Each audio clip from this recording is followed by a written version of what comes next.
استغفار کریں, توبہ کریں, یا اس انجام کو پہنچنے کا فیصلہ کر بیٹھے ہیں جو ایسے لوگوں کا ہوا کرتا ہے, تو پھر آپ کی مرضی. اس دنیا میں بھی آپ کے لیے ذلت و رسوائی لازم ہوگی, اور آخرت میں جو مقدر ہے وہ تو ہے ہی. اللہ تعالیٰ فرماتا ہے الرعد آیت 33, وَلَقَدْ اعوذ باللہ من الشیطان الرجیم بسم اللہ الرحمن الرحیم وَلَقَدِ اسْتُهْزِئَ بِرُسُلٍ مِّن قَبْلِكَ فَأَمْلَيْتُ لِلَّذِينَ كَفَرُوا ثُمَّ أَخَذْتُهُمْ فَكَيْفَ كَانَ عِقَابِ. اور اے محمد, تجھ سے پہلے بھی تو استہزاء کیا گیا تھا میرے رسولوں کے ساتھ. بس وہ لوگ جنہوں نے انکار کیا تھا انہیں کچھ عرصے کے لیے میں نے ڈھیل دی, مگر پھر میں نے انہیں پکڑ لیا, اور دیکھو میری کیسی سخت پکڑ تھی. وہ پکڑ کیسی سخت تھی جو خدا کی طرف سے آئی تھی. یہ وہ ہے قرآن کریم کا انذار. اگر یہ ان سے بے خبر تھے, ان کو خیال نہیں آتا پاک لوگوں کی تجدید کرنے کی کوشش میں, تو میں یاد دلا دیتا ہوں. وَلَقَدِ اسْتُهْزِئَ بِرُسُلٍ مِّن قَبْلِكَ وَحَاقَ بِالَّذِينَ سَخِرُوا مِنْهُم مَّا كَانُوا بِهِ يَسْتَهْزِئُونَ. اور تجھ سے پہلے جو رسول گزرے ہیں ان سے بھی ہنسی کی گئی تھی. نتیجہ یہ ہوا کہ ان میں سے جنہوں نے ہنسی کی تھی انہیں اسی عذاب نے آ گھیرا جس سے وہ ہنسی کر رہے تھے. جونکر صاحب کو میں یہ بھی ابھی سب دنیا کو گواہ بنا کر بتا دیتا ہوں کہ ایسا واقعہ حضرت مسیح موعود علیہ السلام کے معاملے میں بھی ایک بار نہیں بارہا ہو چکا ہے. ایک مولوی جو بڑی شوخیاں کیا کرتا تھا اور یہی بات دہرایا کرتا تھا بار بار کہ نعوذ باللہ من ذالک, اپنے بدبخت الفاظ میں, کہ مرزا نے ٹٹی میں جان دی تھی.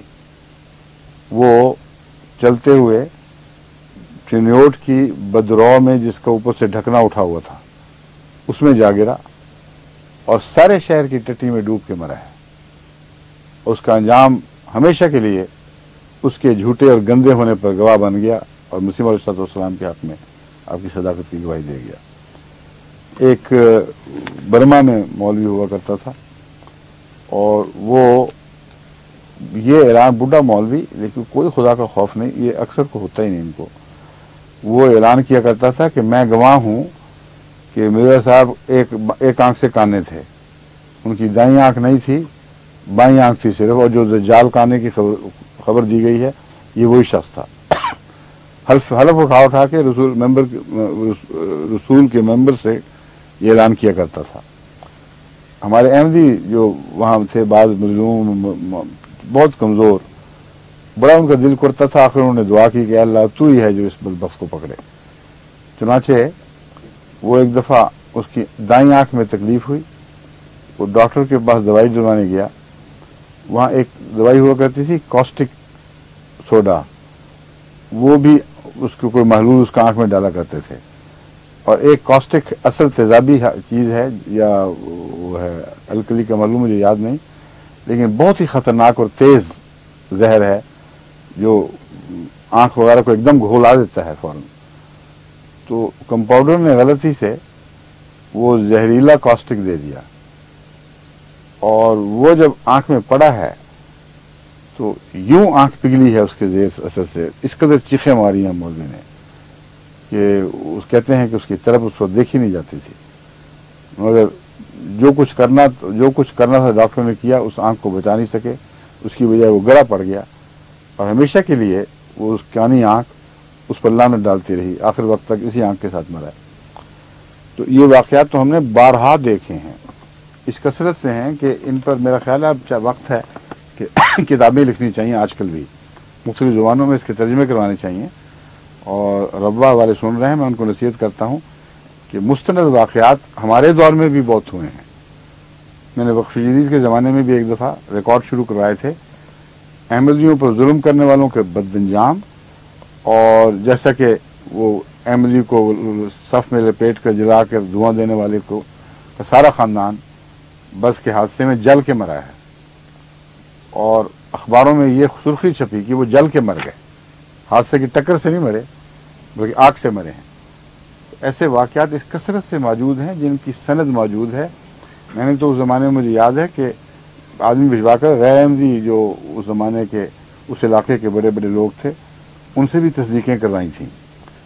شاید وہ ریکارڈ وقف جدید میں محفوظ ہو، اگر وہ مل جائے، ورنہ اس کے علاوہ بھی بہت پھیلا پڑا ہے۔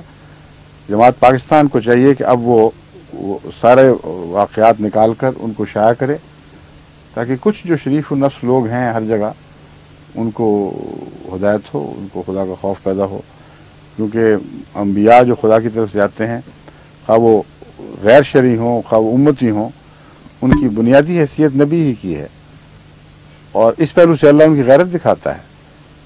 ان کے مخالفین کو جہاں ذلتناک اور عبرتناک انجام تک پہنچاتا ہے، وہاں ان کی تائید کرنے والوں اور مظلوموں کے حق میں بڑے بڑے نشان بھی دکھاتا ہے۔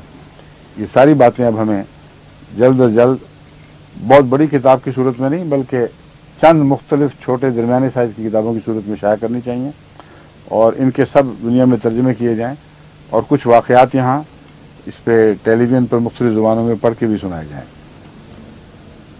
پھر اللہ تعالیٰ فرماتا ہے وَمَا يَأْتِيهِم مِّن نَبِيٍّ إِلَّا كَانُوا بِهِ يَسْتَهْزِئُونَ، ایسے لوگ ہیں کہ جب بھی ان کے پاس نبی آئے ضرور تمسخر کرتے ہیں۔ یا حسرتاً علی العباد ما یاتیہم من رسول الا کانوا بہ یستہزئون، کیسی حسرت ہے ان بندوں پر، انسانوں پر، کبھی ان کے پاس کوئی رسول نہیں آیا مگر ضرور اس سے تمسخر کیا گیا ہے، کہ متمسخر کرتے رہے ہیں۔ وما یاتیہم من رسول الا کانوا بہ یستہزئون، کبھی بھی رسول ان کے پاس نہیں آتا مگر یہ اس سے تمسخر کرتے ہیں۔ کذالک نسلکہ فی قلوب المجرمین، ہم اسی طرح مجرموں کے دل میں یہ بد کرداری اور یہ بد رجحان راسخ کر دیتے ہیں، تاکہ ان کا گند خوب اچھل کر باہر آئے۔